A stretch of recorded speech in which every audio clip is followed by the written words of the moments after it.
Guys, bahay na ako. Naubos ko na. Pero parang meron pa.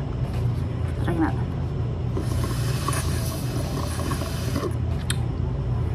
Ayaw na mahigop, guys. Hirap tanggalin. Yan, guys. Sa Gacha kami pumunta. In fairness, ang ganda ng store. Ang ganda ng ambience. Ang ganda ng decor, ng peg. Yun. Tapos, ano to?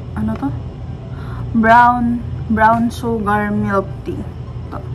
Ang sarap, guys. In fairness. Alam nyo, guys, hindi talaga ako ganun kahilig sa milk tea. Actually, hindi, pag umu-order ako sa milk teahan, lagi ko lang in-order chocolate something. Pero hindi ko sure kung milk tea ba yun or chocolate na may gatas lang. Nakalimutan ko na. Nahilig lang ako nung natry ko yung winter melon. If I'm not mistaken. Winter melon nga ba yun? Basta kay Ate Sheila yun. Si Ate Sheila unang nagpatikim sa akin. And sobrang nasarapan ako. So, after nun, madalas na rin akong mag-milk tea na mag-order ng hindi na chocolate. Yung talagang totoong milk tea. Ang sarap, guys. Ito, thank you kuya pala. Libre ni kuya. Kuya Rusty. Yan, ang sarap. Ang ganda pa ng lagayan niya. Hard. Tapos ang ganda rin ng bukasan. Hindi na ba gaya nung saan yun? Anong milk? Yung mga ibang milk teahan, guys, na di ganyan. Ito ang ganda. Yan, ang sarap. Brown sugar milk tea. Buti ka mo nakaabot pa kami. Kasi uwian namin sa work 12 a.m. Uwian namin sa work 12 a.m. Siyempre, biyahe pa. Buti nakaabot kami.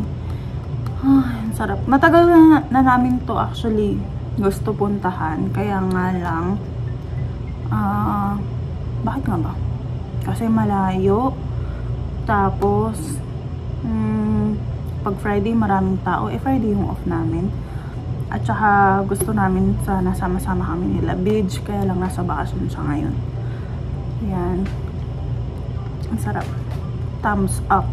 Hindi ko masashare yung location, pero pwede nyo naman siguro i-search sa Google yung Gacha dito sa Jeddah. Sarap. So far, ito yung pinaka masarap na milk tea na natikman ko dito sa Jeddah. Kasi meron ako natikman Bing Box, tsaka yung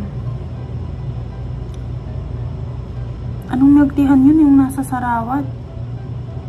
Yun, masarap din yun. Yun yung top 2 ko. Tatlo pa lang. Gacha, yung milk teahan na nasa Sarawat. At saka, Bing Box. Naalala ko yung Bing Box kasi nadaan na namin kanina. Chat time! Yun, chat time. Ito yung top 1 ko. Gacha, chat time, Bing Box. Dito sa Jeddah, sa Pinas, sobrang dami ng masasarap na milk tea na iba't ibang klase. So, yun lang, guys. Subukan nyo rin if nandito kayo sa Jeddah. Thank you, kuya! Thank you, kuya!